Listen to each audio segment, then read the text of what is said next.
GT Top News supported by Jai Gulab Dev Jewelers and logistic partner BBC Logistics. पिछले करीब 35 दिनों से मुंबई के बाजार सहित पूरे महाराष्ट्र की दुकानें बंद होने के कारण अब दुकानदार की आर्थिक हालात बिगड़ने लगे हैं।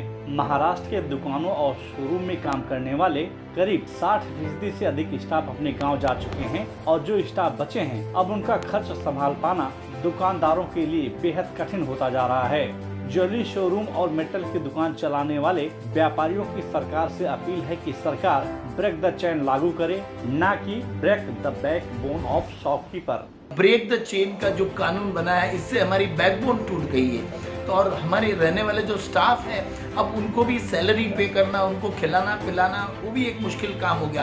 अब तक तो कारीगर थे जो किसी तरह से काम चला रहे थे, लेकिन अब तो वो भी मुश्किल है कि ये सब कारीगर पलायन हो चुके हैं। अब इस समय नहीं तो हमारे पास ज्वेलरी है बेचने के लिए, नई कस्टमर को दिखाने के लिए और नई कस्टमर को बना के देने के लिए। तो मैं सरकार से, हमारे आदरणीय मुख्यमंत्री जी से विशेष निवेदन करता हूँ कि break the chain but not break the bones. पिछले 1.5 महीने से व्यापारी अपने स्टाफ को पगार दे रहा है, EMIs भर रहा है, टैक्सेस के सारे भुगतान कर रहा है, सारे फिक्स एक्सपेंसेस, घर का हाउस होल्ड एक्सपेंसेस, सब एक्सपेंसेस को मीट कर रहा है और कमाई जीरो।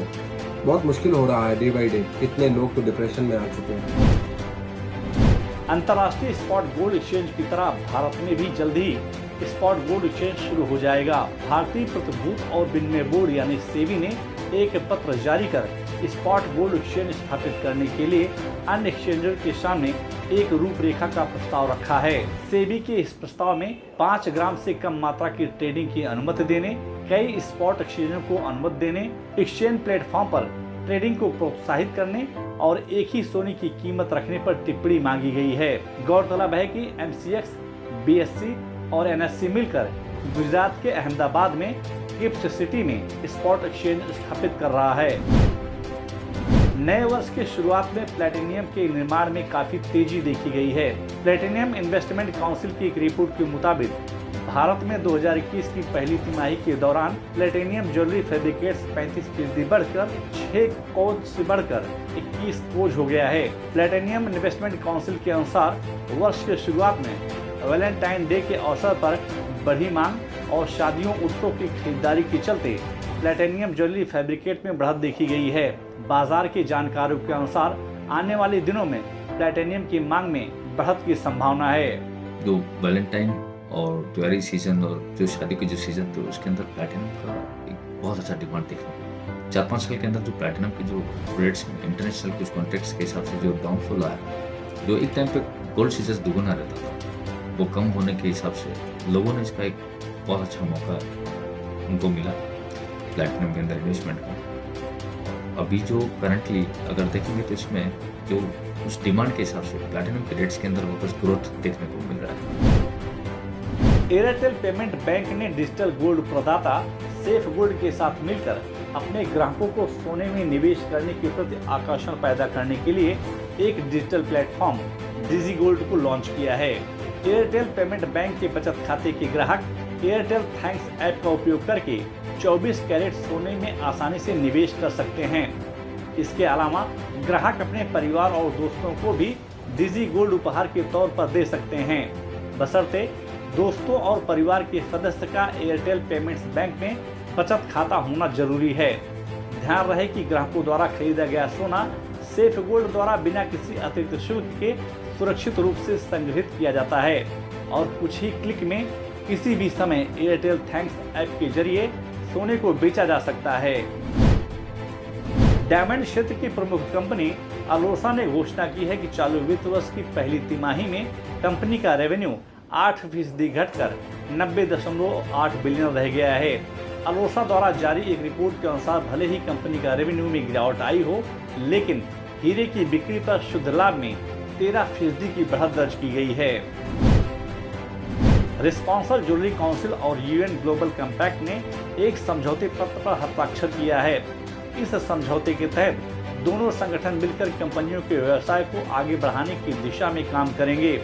इसके साथ ही व्यापार मूल्य अनलॉक करना और व्यापार में लचीलापन लाना भी इनके एजेंडे में शामिल हैं। गुरुवार को मुंबई के बुलियन मार्केट में सोना एक सीमित दायरे में घूमता हुआ नजर आया। मुंबई के सराफा बाजार में सोने और चांदी की मांग में बढ़त देखने को मिली। अंतर्राष्ट्रीय बाजार में सोने और चांदी के दामों में उतार चढ़ाव के बीच मुंबई के सराफा बाजार में शुद्ध सोने के दाम 110 रुपये प्रति 10 ग्राम की बढ़त के साथ 48,590 रुपये के स्तर पर कारोबार करता हुआ दिखा, जबकि शुद्ध चांदी 700 रुपये प्रति किलो की गिरावट के साथ 72,300 रुपये के स्तर पर कारोबार करता हुआ दिखाई दिया। गुरुवार को अंतर्राष्ट्रीय बाजार में गोल्ड स्पॉट की कीमत में करीब $3.7 प्रति औंस से अधिक की गिरावट देखने को मिली। दिन भर के कारोबार के दरमियान गोल्ड स्पॉट की कीमत $1865 प्रति औंस के आसपास कारोबार करता हुआ दिखाई दिया। बाजार विशेषज्ञों के अनुसार आने वाले दिनों में गोल्ड स्पॉट के दाम में करेक्शन देखी जा सकती है। सप्ताह के चौथे कारोबारी दिन यानी गुरुवार को मुंबई शेयर बाजार की शुरुआत गिरावट के साथ हुई। बाजार खुलते ही घरेलू और विदेशी संस्थागत निवेशकों ने फार्मा, ऑयल, मेटल और स्टील सेक्टर के शेयरों में जमकर मुनाफा वसूली करनी शुरू कर दी, जिसके चलते मुंबई शेयर बाजार 337 अंकों की गिरावट के साथ 49,564 अंकों पर बंद हुआ। वहीं निफ्टी दिन भर के कारोबार के बीच 124 अंकों की गिरावट के साथ 14,906 अंकों पर बंद हुआ। जेटी टॉप न्यूज के इस एपिसोड में बस इतना ही। आपको यह न्यूज कैसी लगी और आपके क्या सुझाव हैं, हमें कमेंट बॉक्स में जाकर शेयर जरूर करें। और अगर अभी तक आपने जेटी टॉप न्यूज को सब्सक्राइब नहीं किया तो आप तुरंत सब्सक्राइब, लाइक और शेयर जरूर करें, जिससे आप तक ज्वेलरी इंडस्ट्री की अपडेट खबरें पहुंचती रहें। GT Top News supported by Jai Gulab Dev Jewelers and logistic partner BVC Logistics.